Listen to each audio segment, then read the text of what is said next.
What's up guys, Pidget here. Patch notes was full of buff related to melee skills. Even in the last video I teased you what I'm cooking. Well, the result is on the screen, with absolute basic league starting gear. When the patch will arrive to live servers, this will be even more because the quality changes on the weapons. So this could be like 20% more damage. Keep in mind this is just theorycraft.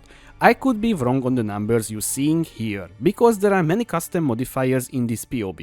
This simulates the changes to ground slam. I'm also using the transfigured version of these skills because after the patch this will be one of the comfiest melee clear skill. We're talking about full screen wide AoE. Just look at this. The green is what you hitting with your ability. Nice melee work, right? It has higher coverage than my caustic arrow pathfinder. Can't wait to see in-game this big AoE. The damage you see here is coming from many things. Let's start with the custom modifiers, why they are there. Fist of War is coming from the Shift and Ascendancy Tukuhama War's Herald. Now the reason is why I needed to add this here, because this patch they buffing it so the hit damage will also apply to ailments as well. So 98% more damage if we are counting the buffs. This line is pretty self-explanatory. They effectively double the damage of this skill, because they increase the effectiveness of base and added damage. Thanks to this change, we can pretty easily start using this skill from level 1. So if you're liking to use a skill that you will use at the late game, then this is pretty good for you. And of course, I'm one of those people, so this pretty welcoming change. The war cries coming in. Seismic Cry got huge buffs as well. It will now gives us more area of effect and more armor, which is for Tonky build users pretty big if you ask me. Intimidating Cry will give us movement speed while mopping. It will feels pretty good run around a little faster. Can we stop here a second? Why Intimidating Cry gives you movement speed? This is like you insulting someone and then run away. Little weird if you ask me. Enduring Cry, I think this is the best change between all of the war cries. Now it will give you percentage life regen, which will be up all the time, and we're talking about 17% per second or even more if you invest more to the war cry buff effects. This will feel pretty good, and after you starting getting more life later in the game, this will scale with the numbers. So I can see it. You can reach like 2k life regen or even more. Lastly, the new war banner. They changed how the banners work, so now you will gain valor when you hit melee skills. You can consume this and make your banner effect become stronger. So the war banner will grant us more physical damage and area effect, but I think the build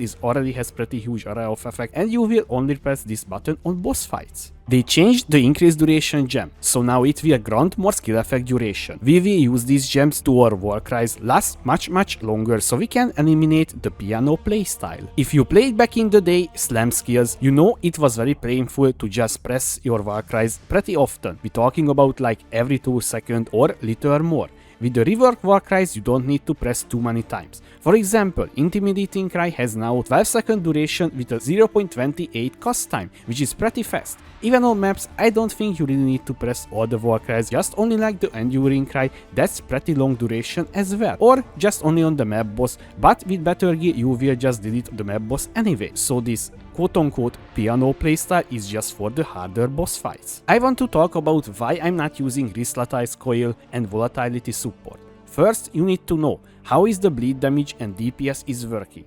You have a physical damage range. Every time you attack, the game will roll between, in this case, 423k and 869k. You're seeing already pretty big difference, right? POB is calculating with 83% average roll on this number. But if you think about a little bit, what happens when you roll like 1%? So lowest phase roll possible. Your damage will be much less. I think it's clear. Having this little range is okay. We can live with that.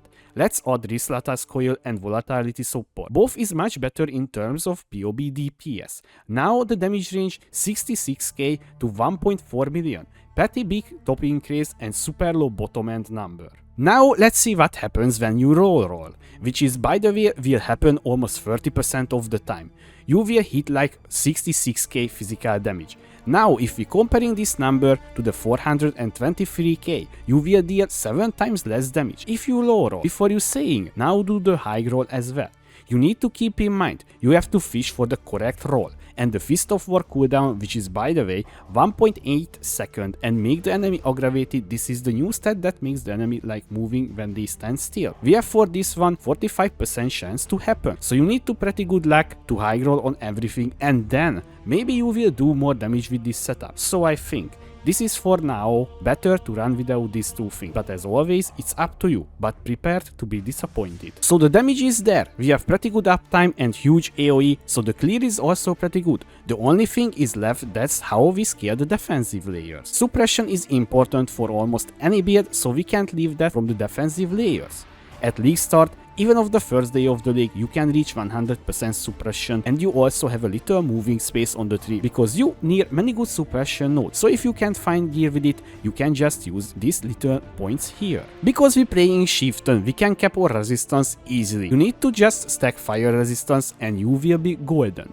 The next super good node on Chieftain, your maximum fire resistance is equal to cold and lightning resistance. So that means if you reach 90% fire resistance, the others as well will be 90%. If we combining this with the suppression, we can reach super high maximum hit, so it becomes possible to tank uber bosses. If we are here, I can mention the quality of life change if you choose Chieftain. This node here, Sivan, Sun's Roll. Besides the Warcry buff effect, it will give your cries infinite power, which means you don't need to be near enemies to be able to benefit from the buffs that is tied to Warcry power. This is why we can enable so many good buffs because of this node. Talking about permanent life regen, high movement speed and armor. I want to raise your attention for one huge thing. We're using blood magic on the tree, so we don't have to deal with the mana or reservation, and we don't need mana leech on items. We can use one aura of our choice because of the eternal blessing. I know, it's weird.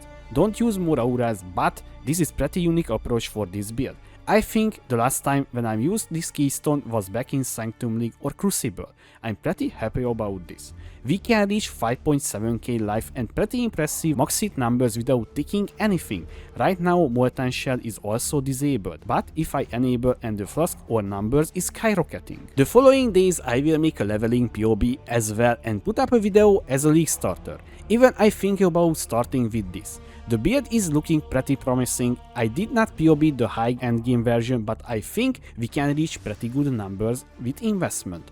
On the first day of the league, I will start a subathon thingy where you can make my league start miserable and much harder than it should be. The details is not set yet. For this occasion, I will accept suggestion for this punishing league start. So if you have any idea what would make harder the league start or what would be funny to see, join me and tell me your ideas or just comment under this video or the next ones. I hope you enjoyed this video about Bleed Ground Slam Chieftain. If you have any question, please leave a comment below or you can find me on twitch.tv/Peugeot2. Also, I would like to say thank you for my Patreons for supporting me.